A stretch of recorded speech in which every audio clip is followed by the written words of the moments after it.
Good morning बच्चों। आज हम लोग हिंदी विषय में नया पाठ शुरू करने जा रहे हैं। पाठ 9 दूठन नान्हे कहानी। दूठन नान्हे कहानी का मतलब होता है दो छोटी कहानियां। यह पाठ जो है छत्तीसगढ़ी पाठ है और इसके मूल लेखक जो हैं डॉक्टर पदुमलाल पुन्नालाल बख्शी जी हैं। इस पाठ का रूपांतरण लेखक मंडल के द्वारा किया गया है। तो पाठ को मैं शुरू करने से पहले आप लोगों को बता देती हूँ कि छत्तीसगढ़ी पाठ है, तो जो छत्तीसगढ़ी जानते हैं, जिनको ये भाषा आती है, वो तो इसका भाव समझ जाएंगे, लेकिन जिनको नहीं आता है तो उनके लिए मैं यहाँ पर ये पाठ को समझाते हुए उसका अनुवाद भी करती जाऊंगी। दूठन नान्हे कहानी के भावला लेखक डॉक्टर पदुमलाल पुन्नालाल बख्शी छत्तीसगढ़ में अनुवाद करेंगे। मतलब छत्तीसगढ़ी में पदुमलाल पुन्नालाल बख्शी जी जो हैं इस पाठ के भाव को छत्तीसगढ़ी में अनुवाद किए हुए हैं।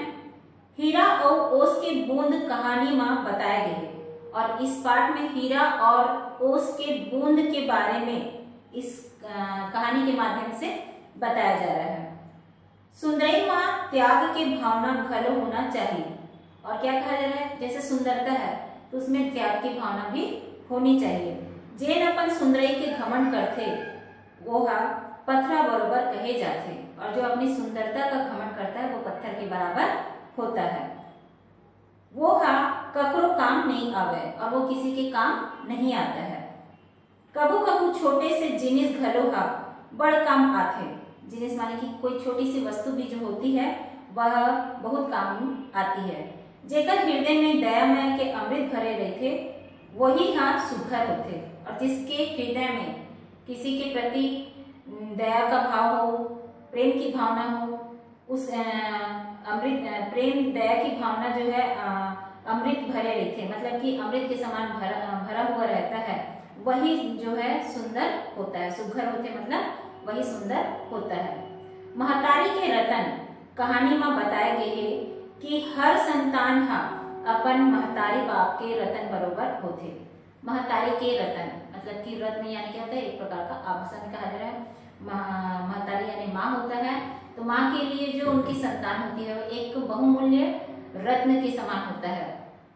तो महतारी के रतन यहाँ पर कहानी में बताया गया है। किस चीज को रतन बताया है कि हर संतान अपनी महतारी माँ बाप के रतन बरोबर होते। जितने हर माँ बाप के लिए उनकी संतान जो है रत्न के बराबर होता है। फिर लड़का मन नहीं समझ सके और जौन दिन समझ जाते वो दिन जिंदगी बदल जाते। और बच्चे जो होते हैं, लड़का यानी कि बच्चे जो हैं इस बात को नहीं समझ पाते हैं और जिस दिन वे समझ जाते हैं उनकी जिंदगी जो है बदल जाती है। तो आइए अब पाठ को यहाँ पर शुरू करते हैं और इस पाठ के भाव को समझते हैं। हीरा और ओस के बूंद। हीरे और ओस के बूंद की कहानी जो है इस पाठ में बताया जा रहा है। हीरा जतका सुघर होते उतके महंगा भलो होते। हीरा जो है दिखने में जितना सुंदर होता है उतना ही महंगा भी होता है। ऐसने सुघर और महंगा हीरा ला जंगल में परे परे गजब दिन बीत गए। और ऐसे ही सुंदर हीरे को जंगल में पड़े मतलब पड़ा जो है बहुत दिन बीत गया। गजब यानी कि बहुत दिन बीत गया। ओखर ऊपर कोनो मनखे के नजर नहीं पड़ी और उसके ऊपर किसी भी मनुष्य, मनखे यानी कि मनुष्य, किसी भी मनुष्य की नजर जो है उस पर नहीं पड़ती है।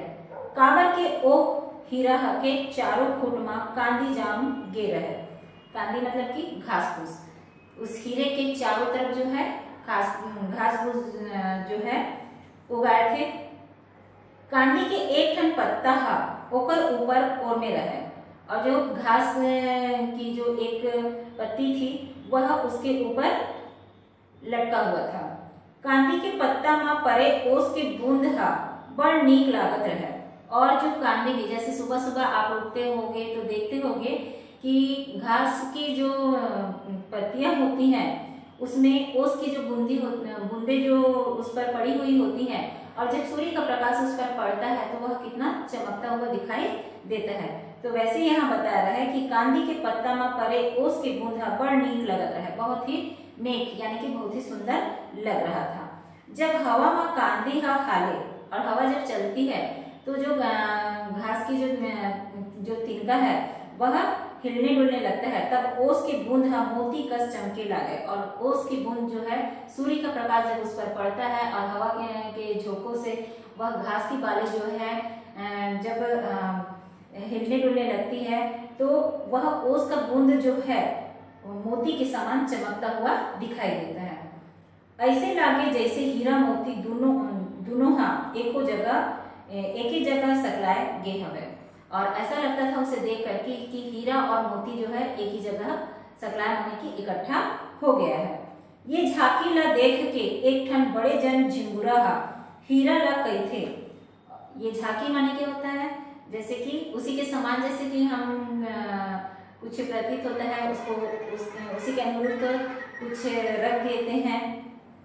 तो अपने आसपास भी आप लोग देखते होंगे कुछ खास मौके पर झांकी निकाली जाती है, उनकी प्रतिमा जब होती है, चाहे आप कोई त्योहार में देख लेंगे, दुर्गा पूजा के समय में, गणेश पक्ष में इस प्रकार की जो है झांकियाँ निकाली जाती हैं। तो वो जो ओस की जो बूंद थी और हीरा जो था उसको वह झांकी के समान यहाँ पर बताया जा रहा है कि इस झांकी को देख के एक बहुत बड़ा सा जो झिंगुर था वह हीरा से कहता है, हे महाराज, उसको महाराज की उपाधि देते हुए कहता है कि हे महाराज, संबोधित करता है उसे, मोर असन छोटे जीव के ऊपर तुम्हार कृपा बने रहे और मेरे जैसे छोटे जीव के ऊपर आपकी कृपा बनी रहे।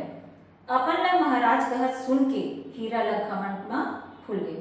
और अपने आप को जब हीरा जो है झिंगुर के द्वारा महाराज सुनता है तो वह घमंड से फूल जाता है। झिंगुर फिर कही थे, महाराज, कांदी के ऊपर चमकैया जिनिस तुम्हार कोनो सगा सहोदर लागत है। तो उसके बाद में झिंगुर उससे क्या कहता है कि महाराज, कांदी यानी कि घास की जो तिनका है उसके ऊपर चमकने वाला जो वस्तु है वह तुम्हारा कोई सगा संबंधी है क्या? सगा माने कि तुम्हारा कोई रिश्तेदार है क्या, ऐसा पूछता है।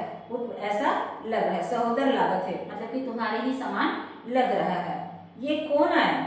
ये बात ला सुन के हीरा के जीव बगिया गए और इस बात को सुन करके हीरा जो है बहुत गुस्से में आ जाता है। ओ हर रिस माँ झिंगुरा ला कही थे और गुस्से में वह झिंगुर से कहता है, तोला मैं बुद्धमान समझत रहे, फिर ते तो निश्चित भोपा हस। और वह क्या कहता है झिंगुर से कि मैं तुमको बहुत बुद्धिमान समझता था, लेकिन तुम तो बहुत ही भोपा मतलब कि बहुत ही कम बुद्धि वाला जो होता है, उसको छत्तीसगढ़ी में इस प्रकार से कहा जाता है, तो तुम बहुत ही कम बुद्धि वाले निकले। अरे झिंगुरा, मोर कुल्हा बड़ ऊंच हावे, और अपने कुल को जो है बहुत ऊंचा बताता है। और ये ओस की बूंद भीख मंगाए, और उसके बाद में ओस की बूंद को जो है भीख मंगी की तरह बताता है। एकर पटंतर तय मोला देखा था वसरे, और इसी के समान तुम मुझे देख रहे हो, जब भाग जा यहाँ ले। और उसे वहां से जाने के लिए कह देता है। दोनों जन भीख मंगा आओ, और उसके बाद में ओस की बूंद को तो भीख मंगा कह ही रहा है, साथ में झिंगुर को भी भीख मंगा कह देता है। हीरा के रिस ला देख के झिंगुरा सकपका गए, और हीरे के गुस्से को देख करके झिंगुर जो है बहुत डर जाता है। आधा डर और आधा बल करके झिंगुर कही थे, महाराज, और आधे डरते डरते लेकिन थोड़ी सी हिम्मत करके झिंगुर बोलता है, महाराज मोला क्षमा करो, मुझे क्षमा करो, उनसे क्षमा मांगता है। तुमन जैसे सुघर तैसने यहू सुघर दिखत है। और उसके बाद में क्या कहता है कि तुम जैसे सुंदर दिख रहे हो वैसे यह भी सुंदर दिख रहा है। एकरे कारण मैं पूछ पड़े हूँ, और इसी के कारण से मैं पूछ लिया। अटका कह के झिंगुरा कांदी में लुका गए, और इतना कह करके वह घास के जो तिनके होते हैं उसके पीछे छिप जाता है। ओस की बूंद हीरा और झिंगुरा के गोटला कले चुप सुनत रही से, और ओस की जो बूंद है वह हीरा और झिंगुर की बातों को चुपचाप सुन रहा था। ओतके समय एक ठन बड़े जन चिरई आकाश ले वही तीर टप ले उतरिस। और उसी समय क्या होता है कि एक चिड़िया, चिड़ई माने की चिड़िया, एक चिड़िया जो है आकाश या आकाश से वहीं पर अचानक से नीचे उतरती है। प्यास माँ ओकर टोटा सुखा गई, और प्यास से उसका जो गला है, टोटा यानी कि गला, वह सूख गया था। ओहा हीरा ला ओस के बूंद समझ के अपन चोच ला ओकर ऊपर मारिस। और वह जो है ओस की बूंद हीरे को ओस की बूंद समझता है और उसको जैसे प्यास लगती है तो पानी पीते हैं ना, वैसे ही वो ओस की बूंद को हीरे को ओस की बूंद समझ करके उस पे चोच मारता है। ता ओला अपन चोच ला पत्थरा मा मारी कस लगिस। तब उसके चोच को ऐसा प्रतीत होता है जैसे वो पत्थर में चोच को मार रहा है। ओहा कहिस, अरे मैं तो एला ओस की बूंद समझे रहा। और क्या कहता है कि इसको तो मैंने ओस की बूंद समझा था, ये तो पत्थरा बरोबर ठाहिल हीरा है और ये पत्थर के समान कठोर हीरा है। ये हम मोर प्यास का बुझाई, और ये मेरी प्यास क्या बुझाएगा। एकर मोला कोनो जरूरत नहीं है, इसकी मुझे कोई जरूरत नहीं है।